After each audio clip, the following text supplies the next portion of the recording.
Bienvenido, amado hermano, a Escuela Dominical. Espero que estén teniendo una semana muy bendecida y me alegro una vez más de saber que usted está aquí al pendiente de la clase de este día. Y bueno, ya como les he dicho, estamos en nuestra última unidad, que es Cristo en el Apocalipsis, y hoy estamos estudiando otra vez el libro de Apocalipsis. Y para mí es una gran bendición y un gran privilegio hablar de este libro y compartirlo con ustedes. Y les pido, hermanos, que en esta clase específica vamos a leer mucho la Biblia. Quiero que usted mantenga su Biblia abierta. Si tiene su libro de texto, también manténgalo abierto, por si usted quiere ir conmigo durante la clase.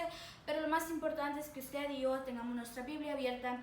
Y antes de comenzar, me gusta elevar una oración pidiéndole al Espíritu Santo que sea Él manifestándose a través de esta lección, que sea Él abriendo nuestra vida, nuestro corazón, para poder entender, para poder comprender qué es lo que nosotros, la lección para este día, tanto para usted como para mí. Yo estoy aquí aprendiendo juntamente con ustedes. Y bueno, vamos a orar. Padre que estás en los cielos, te doy gracias, bendito Señor, por esta hermosa oportunidad donde me permites una vez más hablar de tu palabra, esta hermosa bendición de compartir tu palabra, Señor, a mis amados hermanos. Te pido que seas tú hablándonos, enseñándonos, que seas tú tocando nuestra vida, nuestro corazón, y que podamos entender, Señor, lo que tú nos quieres hablar en este día. Te lo pido en el nombre de Jesucristo. Amén y amén. Bueno, hermanos, estamos en esa lección y el tema de este día, esta mañana, es los mensajes de Cristo a las iglesias. Va a ser parte 1. Entonces, esta clase se compone de dos. Comenzaremos esta primera parte hoy y la concluiremos el próximo domingo. Entonces, el tema de esta mañana es los mensajes de Cristo a las iglesias, parte 1. Ok, nuestro versículo clave se encuentra en Apocalipsis capítulo 2, versículo 1, y quiero que me acompañen. Y lo voy a leer en el nombre del Padre, del Hijo y de su Santo Espíritu, y dice: escribe al ángel de la iglesia en Éfeso, el que tiene las 7 estrellas en su diestra, el que anda en medio de los 7 candeleros de oro, dice esto. Y nuestra verdad central de esta clase es: Jesucristo instruye a su iglesia. Bueno, para entender, quiero que comprendamos que la semana pasada estudiamos sobre Juan y sobre sobre el Cristo glorificado, que para mí fue una clase muy hermosa. Y ahora estamos entrando a lo que ya es las 7 cartas que fueron dadas a las 7 iglesias establecidas en el Asia Menor, lo que ahora nosotros conocemos como Turquía, en la parte occidental de Turquía. Usted puede ir a Google Maps y buscar lo que ahora en día nosotros conocemos como Turquía. En esa parte estaban las 7 iglesias establecidas, a las cuales estaremos estudiando. En esta clase vamos a estar estudiando 3 iglesias. Y quiero que entendamos que cada carta, o sea, comienza de esta manera, que dice: escribe al ángel de la iglesia. Y cuando dice el ángel de la iglesia, no se refiere a un ángel literal que estaba en la iglesia, sino que el ángel de la iglesia representa al pastor de la iglesia. Entonces, prácticamente las 7 cartas fueron escritas al pastor de esas 7 iglesias. Ahora, nosotros lo conocemos como el pastor de la iglesia, pero en ese tiempo nuestro Señor se refirió como al ángel de la iglesia. En esta clase, como les dije, vamos a estudiar 3 de las iglesias, que va a ser Éfeso, Esmirna y Pérgamo. Vamos a entrar y vamos a tocar, de las 3 iglesias vamos a tocar los mismos puntos, que va a ser cómo se presenta Dios a la iglesia, cómo se describe Dios a su iglesia en la carta. Número 2, el elogio hacia la iglesia. Número 3, la reprensión, si es que se encuentra la reprensión a dada iglesia. Y número 4, el punto número 4 es la promesa que se le fue dada a cada iglesia. Van a ser 4 puntos muy importantes que vamos a estar estudiando de estas 3 iglesias. Y yo quiero que usted y yo mantengamos nuestra Biblia abierta para poder ir entendiendo la diferencia de cada iglesia, y para que nosotros podamos entender. Ahora vamos a comenzar con la primera iglesia, que es la iglesia de Éfeso. La iglesia de Éfeso, bueno, la palabra Éfeso quiere decir deseada o deseo ardiente. Y vamos a entender por qué es que él llevaba el nombre de Éfeso. Ahora, quiero que leamos, bueno, ya lo leímos, este fue nuestro versículo clave, Apocalipsis 2:1. Y se lo voy a leer y quiero que se me acompañe. Dice, escribe al ángel de la iglesia en Éfeso. Está dirigida al pastor de la iglesia de Éfeso. Ahora, el primer punto, ¿cómo se presenta Dios a la iglesia? ¿Cómo se describe Él? ¿Cómo se presenta Él a su iglesia? Y aquí está, el que tiene las 7 estrellas en su diestra, el que anda en medio de los 7 candeleros de oro, dice esto. Significa que el mensaje no venía de Juan, del apóstol Juan, no fue inspiración de él, no, sino que fue el mismo Dios que le decía a Juan lo que él quería decirle a las iglesias o a cada carta. Entonces, así es como se presenta Dios a esa iglesia, que es el que tiene las 7 estrellas en su diestra y el que anda en medio de los 7 candeleros de oro. Las 7 estrellas representan a cada pastor de las 7 iglesias y los 7 candeleros de oro representan a las 7 iglesias. Entonces el que fue glorificado y el que es glorificado, al que se le da toda la honra y toda la gloria, siempre ha sido Dios. Y por eso él dice, yo estoy en medio de las 7 estrellas y de los 7 candeleros. Ahora, ¿cuáles fueron los elogios que recibió la iglesia de Éfeso? Ese es nuestro segundo punto que vamos a tocar en la iglesia de Éfeso. ¿Cuáles fueron los elogios que recibió la iglesia de Éfeso de parte de Dios? Y con esto quiero que vayamos a los siguientes versículos, que es Apocalipsis 2, del versículo 2 al 3.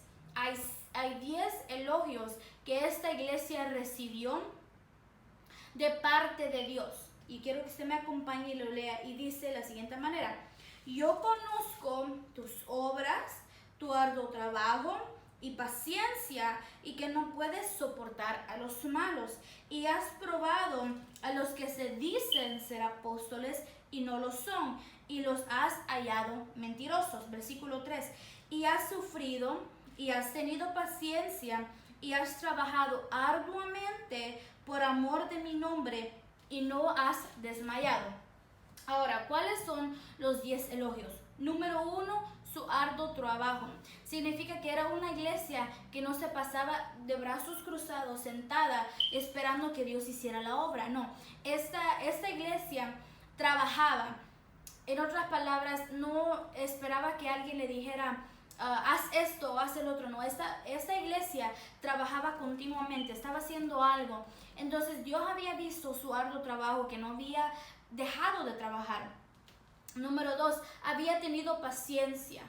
Y número 3, que no soportaba a los malos. Significa que esta iglesia no se contaminaba. Ahora en día las iglesias de este siglo se contamina fácilmente con las cosas del mundo, se contamina con las amistades, se contamina en la manera en todo, pues.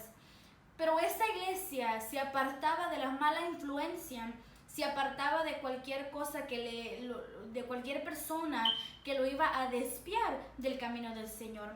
El elogio número 4 es que había probado a los que dicen ser apóstoles y no lo son. Y número 5, los había hallado mentirosos. Significa que esta iglesia era una iglesia que había sido instruida en la palabra del Señor. Porque ya para que ellos hayan tenido la capacidad de descubrir que las enseñanzas o los apóstoles que estaban predicando no estaban en lo correcto, era porque era una iglesia que se involucraba no solamente en el trabajo, sino en el estudio de la palabra del Señor. El elogio número 6 es que había sufrido. El número 7, había tenido paciencia. Número 8, trabajó arduamente por el amor al Señor. Número 9, no había desmayado. Y el último elogio, el número 10, es que aborrecía a los nicolaitas. Estos fueron los 10 elogios que recibió la iglesia de Éfeso en la carta. Pero, aquí va el pero. Hubo una reprensión, significa hubo algo que al Señor no le agradó, por lo cual la iba a exhortar. Y creo que esta es una de las más grandes reprensiones Y nosotros como creyentes debemos de tener mucho cuidado de no caer en el error que esta iglesia cayó. Y lo vamos a encontrar en capítulo 2, versículo 4, y dice: pero tengo una cosa contra ti. Después de haber recibido 10 elogios, había una que iba a derribar todos los elogios, porque era algo muy grande lo que ellos habían hecho. Pero tengo contra ti que has dejado tu primer amor. Cuando nosotros dejamos el primer amor, comenzamos a dejar de sentir esa pasión por hacer las cosas del Señor. A ellos habían dejado su primer amor y habían perdido la comunión íntima y amorosa con Dios. Significa que aquel deseo de servirle al Señor y hacer todo para el Señor, ellos lo habían perdido. Las cosas que le hacían, tal vez ya no lo hacían por amor a Dios, sino que tal vez lo hacían por obligación, tal vez lo hacían por rutina, tal vez lo hacían por religiosidad. Pero nosotros debemos de aprender que cada cosa que nosotros hacemos no la debemos de hacer porque estamos obligados. No las debemos de hacer porque no hay nadie más que la haga. No debemos de hacer las cosas para que las personas nos halaguen y nos digan: oh, wow, que el hermano o la hermana está haciendo esto, felicidades. No, sino que lo que hacemos, lo hacemos de gratitud al Señor y para agradar al Señor.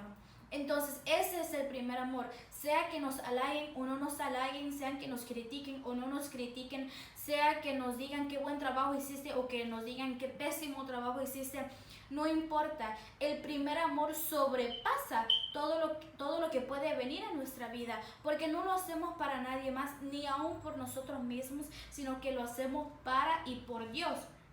Entonces esta iglesia había perdido esa comunión íntima y amorosa con Dios. Entonces debemos de tener cuidado de no perder esa comunión y esa armonía, de decir: yo voy a hacerlo para Dios, que necesitamos a alguien que vaya a limpiar la iglesia, y lo voy a hacer, no para que me digan: wow, qué buen trabajo hiciste, o esta hermana siempre hace esto. No, sino porque en gratitud yo digo: Señor, yo quiero ir a limpiar tu casa, yo quiero ir y evangelizar, hablarle a las almas perdidas sobre un Dios que vive y permanece para siempre. Entonces esa fue la única reprensión. Después de haber recibido 10 halagos, recibió una reprensión que al final derribó todo lo que ellos hacían. Porque si no hay el primer amor, entonces no hay comunión entre Dios y nosotros. Si el primer amor se nos ha ido, esa comunión íntima que hay se ha perdido. Ahora, pero siempre hay una promesa para cada iglesia, y en esto quiero tocar. ¿Qué fue la promesa que recibió? Porque cada iglesia siempre hubo un remanente que se mantuvo, un remanente que guardó, digamos, su comunión y su relación con Dios. Para ellos era la promesa, y la vamos a encontrar en el versículo 7, y dice: el que tiene oído, oiga lo que el Espíritu dice a las iglesias. Aquí va la promesa: al que venciere, le daré a comer del árbol de la vida, el cual está en medio del paraíso de Dios. Esta fue una promesa individual a cada creyente. Esta promesa no fue dada a la iglesia entera, sino que esta iba dirigida personalmente a cada individuo. Significa que el Señor le estaba diciendo: al que venciere. Puede ser de que de toda la iglesia, de 100 miembros, tal vez solamente uno iba a vencer, pero a ese uno se le iba a dar la promesa. O tal vez de 50 personas, solamente 5 lo iban a guardar y 5 iban a vencer. Entonces esta promesa es una promesa individual, y es una promesa que cada quien debe de buscar y vivir para Dios y santificarse para ser salvo. Significa que todo aquel que venciere, como les dije, de 100 tal vez solo el 10% iban a vencer, pero a ese 10% debían de vivir para Dios, santificarse para obtener la salvación. ¿Ya? Entonces vamos a ir tocando a las siguientes iglesias, pero quiero recalcar que debemos de aplicar estas enseñanzas para nosotros. No permitamos que el enemigo o que los años tal vez de estar en el evangelio nos roben el primer amor. el primer amor es que venga lo que venga, Dios es sobre todo. Me pase lo que me pase, Dios es sobre todo. Tenga o no tenga, Dios es sobre todo. Lo que yo hago es para Dios. Entonces esta iglesia había hecho tantas obras buenas, había recibido tanto elogio, pero habían perdido el motivo, digamos, el motor de por qué hacían las cosas, por qué trabajaban. Habían perdido el motor del motivo, habían perdido el motivo de su trabajo, habían perdido el motivo de su paciencia, habían perdido el motivo de su sufrimiento, habían perdido el motivo. Y sin un motivo hacemos las cosas tal vez por hacerlas. Entonces Dios tiene que ser nuestra motivación. Dios tiene que ser nuestro motivo, el centro, el motor que nos conduce, tiene que ser Dios. Y la palabra del Señor nos llama a examinarnos. Y le hago esta pregunta a usted, amado hermano o persona que está escuchando. ¿Cuál es el motivo por el cual tú vas a una iglesia?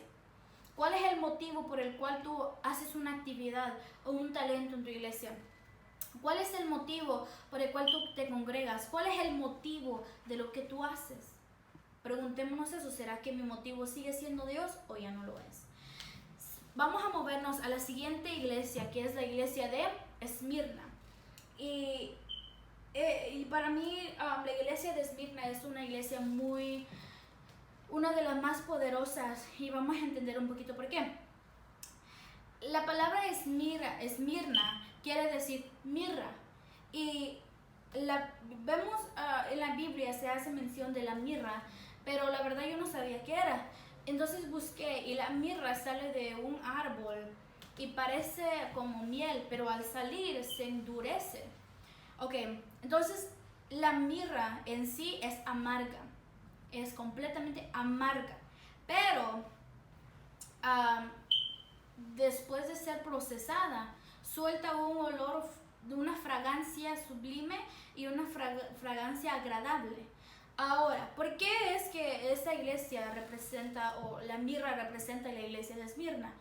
Bueno, la representa a causa de la época amarga de la persecución que pasó esta iglesia. Entonces, ¿cómo se presenta Dios a la iglesia de Esmirna? Lo vamos a encontrar en el versículo 8 y dice: y escribe al ángel de la iglesia en Esmirna. Y dice, ¿cómo se presenta? El primero y el postrero, el que estuvo muerto y vivió, dice esto.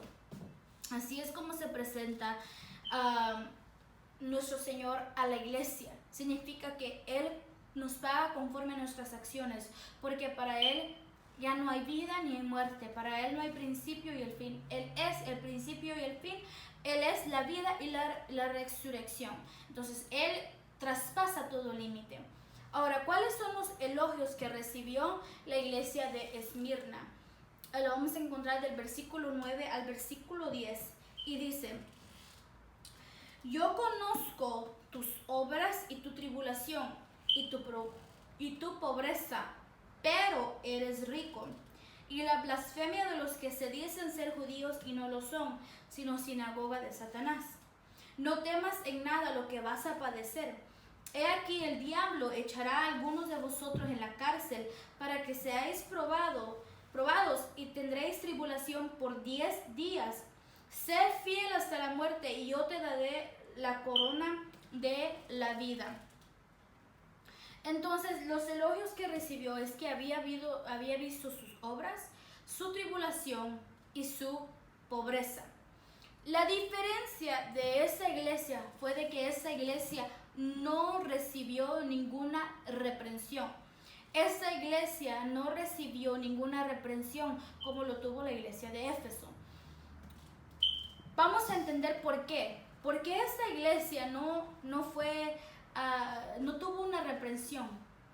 Bueno, la iglesia de Esmirna no tuvo una reprensión a causa de su perseverancia en servirle a Dios.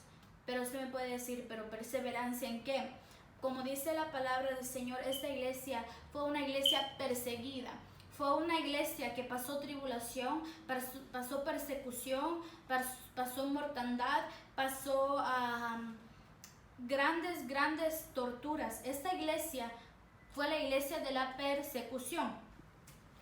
Como les dije al principio, Esmirna viene de la palabra mirra, y mirra es amarga, pero para entender la mirra tenemos que entender el proceso.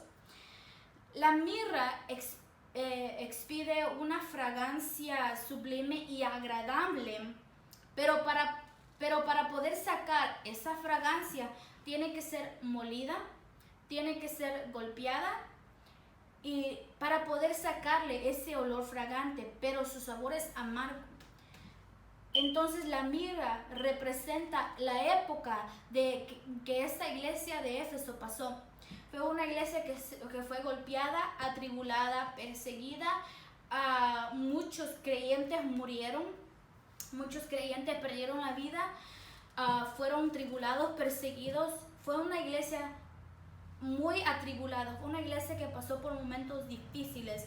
En otras palabras, pasó un tiempo amargo, pasó un tiempo de amargura a causa de que muchos morían por causa del evangelio. Pero de igual manera esta iglesia fue perseguida, golpeada, pero sus vidas llegaban ante la presencia de Dios con un olor fragante, porque esta iglesia, desde el momento que ellos aceptaban a Cristo, sabían que su vida estaba expuesta a la muerte. Entonces esa iglesia, si alguien se convertía, es porque verdaderamente estaba convertido, porque sabía que si se convertía a Cristo, su final era la muerte. Esta iglesia pasó esa época amarga, pero todos aquellos que murieron por causa del evangelio llegaban ante el trono de Dios con un olor fragante, porque ellos se sacrificaban por amor a Cristo. Y me he puesto a pensar, ¿pero qué hemos sacrificado? La iglesia de esa época, ¿qué ha sacrificado por amor a Cristo? ¿Qué se nos hace tan difícil dejar a nosotros que no le podemos servir al Señor? ¿Qué se nos ha hecho tan difícil dejar que no soportamos dejar estas cosas por servirle al Señor? Cuando esa iglesia dejaba su vida, daba su vida entera, desde el momento que ellos se convertían a Cristo, ellos sabían que su final era la muerte, pero ellos no negaban su fe. Ellos no decían, bueno, yo no me quiero morir, yo tengo una vida por delante, adiós Cristo. No, ellos decían, yo no voy a negar mi fe, y si tengo que morir. Y ellos morían de unas maneras muy crueles, muy crueles. Algunos de ellos eran llevados a coliseos romanos, a espectáculos, y su muerte de ellos era diversión para la gente. Sacaban a leones que ellos habían dejado sin comer por varios días, y ahí metían a los cristianos. Y la gente estaba viendo en un coliseo, eran espectadores, y veían cómo los leones devoraban a estos creyentes, con sus niños, con sus hijos. Pero ni aún ahí ellos negaban la fe. Ellos decían, yo voy a morir por Cristo. Entonces cuando estos creyentes morían, expedían un olor fragante al Señor, porque habían dado su vida completa para Dios. Y me he puesto a pensar, póngase a pensar, ¿será que mi vida se muestra delante de Dios con un olor fragante? ¿Será que yo estoy delante de Dios con un olor fragante? ¿Cómo se está presentando delante de Dios? ¿O acaso usted no ha querido dejar ciertas cosas por servirle al Señor, cuando esa iglesia a mí me demuestra que yo no he sufrido nada?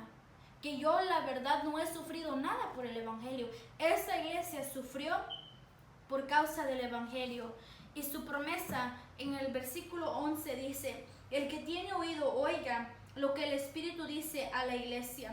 El que venciere no sufrirá daño de la segunda muerte. Esto quiere decir que aquel que venciere, como les digo, esta era una promesa individual, al que venciere, porque no todos iban a vencer, iban a haber algunos que se iban a dar por vencidos, pero al que venciere, al que soportaba la persecución, al que soportara la tribulación, será coronado y no será parte de la muerte segunda, que es la separación eterna de Dios. Significa que esta iglesia no iba a ser parte de aquellas personas que van a ser echados al lago de fuego. Y vamos a entrar ya a la última iglesia, que es la iglesia de Pérgamo. Y esta iglesia, bueno, el nombre de Pérgamo, la palabra, la parte per significa torre y gamo significa matrimonio o enlace. Entonces, ¿por qué le pusieron torre? Se refiere hace alusión a la torre de Babel, que era una de idolatría. Entonces, esta iglesia se iba a matrimoniar con la idolatría, con el Estado, iba a hacer el matrimonio fuera de Dios. Ahora, ¿cómo se presenta Dios a la iglesia? Está en el versículo 12 y dice: y escribe al ángel de la iglesia en Pérgamo, el que tiene la espada aguda de 2 filos, dice esto. La espada aguda es la palabra del Señor, que cuando viene a nosotros traspasa nuestros límites y a veces nosotros sentimos que nos corta. No sé cuántas veces usted y yo hemos escuchado predicaciones, pero sentimos que nos corta y sentimos que como que nos sentimos eso feo, pero es porque la palabra del Señor está haciendo efecto en nosotros. La palabra del Señor está llegando a la parte que necesita ser tocada en nuestra vida. A veces la palabra del Señor viene a quitar y arrancar lo que Él no quiere de nuestra vida, y lo sentimos como espada de 2 filos que viene a traspasar nuestro ser. ¿Cuáles fueron los elogios que recibió la iglesia de Pérgamo? Lo vamos a ver en el versículo 13 y dice: yo conozco tus obras y dónde moras, dónde está el trono de Satanás, pero retienes mi nombre y no has negado mi fe. Ni aun en los días de Antipas, mi testigo fiel, fue muerto entre vosotros, donde mora Satanás. Entonces, Dios había visto las obras, que había retenido su nombre, aunque moraba donde estaba el trono de Satanás, y que no había negado su fe, no había desmayado y no había negado su fe. Pero ¿cuál fue la reprensión? En el versículo 14 y 15 dice: pero tengo unas pocas cosas contra ti. Y dice que tienes ahí a los que retienen la doctrina de Balaam, que enseñaba a Balac a poner tropiezo ante los hijos de Israel, a poner tropiezo ante los hijos de Israel y comer de las cosas sacrificadas a los ídolos y a cometer fornicación. Y también tienes a los que retienen la doctrina de los nicolaitas, la que yo aborrezco. Entonces, ellos, esos fueron la represión que ellos recibieron de parte de nuestro Señor Jesucristo en esta carta. Y yo creo que esa iglesia, como les dije, representa la época de cuando esta iglesia fue sacada de la persecución. Y fue ya ahí es donde se estableció como el cristianismo, como una religión ya formal. Entonces ya esta iglesia ya no sufría persecución, sino que ya recibía elogios de parte del ser humano. Ya no era perseguida, sino que le fue dado título y se le fue dado elogios, y ya era una religión conocida, ya no era una iglesia perseguida por el mismo Estado. Y quiero moverme a la promesa que ellos recibieron, que es en el versículo 17, dice: el que tiene oído, oiga lo que el Espíritu dice a las iglesias. Al que venciere, yo le daré una piedrecita blanca, y en la piedrecita escrito un nombre nuevo, el cual ninguno conoce, sino aquel que lo recibe. Aquí vemos una triple promesa para aquellos que vencieren. Como les digo, es una promesa individual. La primera parte es que ellos iban a comer maná. La primera, maná escondido. La segunda promesa es que recibirán una piedra blanca. Y la tercera es que tendrían un nuevo nombre. Pero usted me puede decir, ¿pero por qué una piedra blanca? ¿A qué se refiere? Bueno, en los tribunales de esa época, cuando alguien era un acusado, era llevado ante el juez, si era declarado culpable, el acusado le daban una piedra negra. Si esa persona era declarada inocente, se le daba una piedra blanca. Entonces, en este versículo se hace alusión a los tribunales que hacían en esa época. Y ya para concluir, todo lo que estuvimos estudiando en esto, estudiamos cómo se presentaba Dios a la iglesia en la carta, cuáles fueron los elogios, la reprensión si había y la promesa que recibió la iglesia, basado todo en la palabra del Señor. Para concluir, cada iglesia nos enseña algo diferente. En estas 3 iglesias, cada una nos enseña algo diferente. La iglesia de Éfeso nos enseña que no es suficiente seguir las reglas y mantener nuestras obras y la doctrina. De eso no se trata, sino que debemos cultivar nuestro amor por nuestro Señor Jesucristo cada día. Nuestro amor cada día debe de ir creciendo. Si hacemos las obras, las hacemos para Dios. Cada día usted y yo debemos de cultivar nuestro amor por Dios. La iglesia de Esmirna nos enseña la historia de una iglesia que fue golpeada, molida, perseguida, torturada y martirizada, pero cada vez eran fragantes y sus testimonios eran sublimes al igual que sus vidas. Ahora en día usted y yo no sufrimos, no somos golpeados, no somos tribulados, no somos martirizados, pero ¿será que nuestra vida llega con olor fragante delante de Dios? ¿Será que estamos viviendo una vida agradable delante de Dios? Hagámonos esa pregunta. Y finalmente la iglesia de Pérgamo nos enseña que debemos mantenernos apartados para Dios, aunque seamos amenazados por presiones externas que amenazaban con infiltrarse y contaminar nuestra fe y conducta. La iglesia de Pérgamo estaba donde estaba la sinagoga de Satanás. Ahí se había movido la idolatría. Entonces esta iglesia tenía que mantenerse, aunque hubieran fuentes externas que trataban de involucrarse y trataban de infiltrarse y contaminar la fe de esas personas. Y habían diferentes cosas como cometer adulterio y las cosas que sacrificaban para sus ídolos, donde estaba la sinagoga de Satanás. A veces ellos comían de eso, lo cual no era agradable delante de Dios. Entonces la iglesia de Pérgamo nos enseña a mantener nuestra fe y a tratar, y aunque vengan las cosas a amenazar, aunque venga el mundo a amenazar nuestra vida, debemos de mantener nuestra fe y nuestra pureza en nuestra conducta. En todo debemos de mantener la pureza y la santidad. Aunque el enemigo mande dardos de contaminación del mundo, usted y yo debemos aprender a mantenernos de pie. Y con esto quiero concluir la clase de escuela dominical. Espero en Dios que usted también, si usted quiere aprender más, estúdielo a profundidad. Por el tiempo es que no me pude expandir más, pero les agradezco a ustedes por poner atención y espero que hayamos podido aprender y que el Señor me los bendiga.